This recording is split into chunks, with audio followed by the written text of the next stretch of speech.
Hi, everybody. How are you? Today, I want to talk about the infinitude of primes, which means there are infinitely many primes.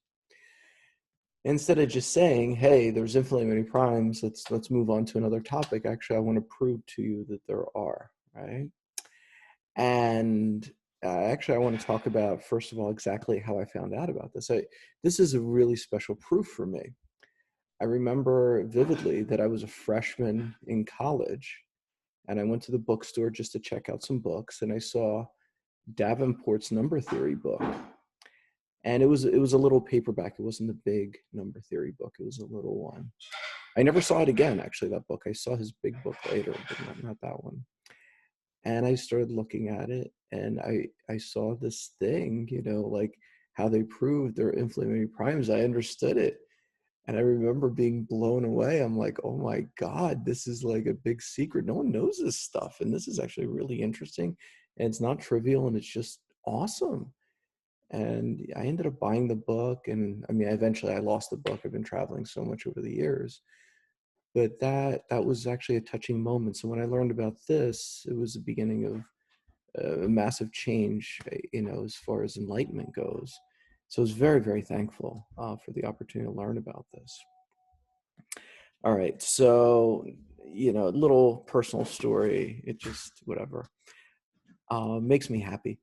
So I hope you all appreciate this as much as I do. So how do we prove there are infinitely many primes? And this is from roughly 300 BC, this proof. So assume there are only finitely many primes. So assume, one is not a prime just by definition, but, list out the primes. So, and I'll write a P1. So P1 is going to be the number 2. The second prime is 3, P3, you know.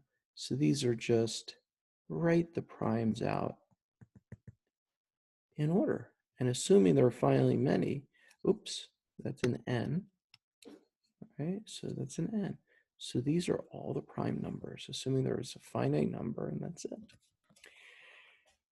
Again, P1 is going to be the number 2, et cetera, et cetera. It's the first prime, the second prime. I'm just using the index to define the number, essentially which prime it is, the first prime, the second prime, the third prime, et cetera, et cetera. So that's what the index defines for me. Now, and actually remember that Davenport wrote the capital number n, is my recollection. This is from over 30 years ago. So yeah, I'm going to use the same thing, capital N. And he created a special number. And that number was P1. I'm going to put dot P2, dot P3. So he multiplied all these primes together. Dot Pn. He multiplied all the primes together. And you can say, well, that's definitely not prime, right? And yes, it's definitely not. As a matter of fact, if there was a word called supercomposite, this would be it, right? It's just composite. Composite is something that's not prime. But anyway, I like the word supercomposite, just made that up. But if you take n is equal to product of these and you add 1 to it, then you have something interesting. That is what makes it special. Okay, so this number is divisible by P1, which is, in this scenario, it's a number 2, right? Which is great. Now, the next number that's divisible by P1, or in this case, the number 2, you have to add 2 to it, right? And since we're adding 1, n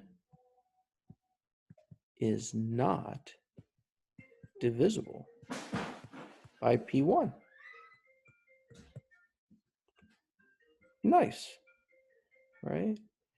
And I can use the same rationale for P2. So this number, P2 divides this number. The next number that P2 would divide would be that number plus P2. P2 in this scenario is obviously 3, but we're adding 1, so this n is also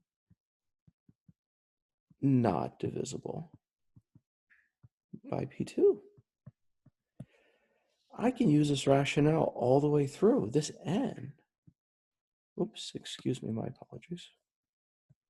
This n is not divisible by any pi for any of these i's, right? So this is very, very special. So therefore, what's going on?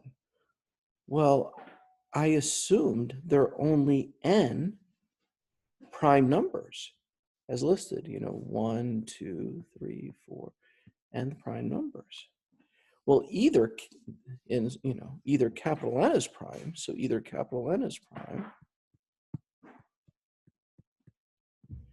which would be a contradiction.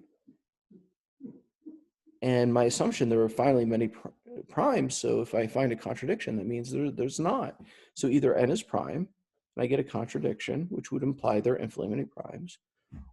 And n, if it's not prime, it's composite, but it's composite, and it's a composite of numbers that were not in my original list of primes,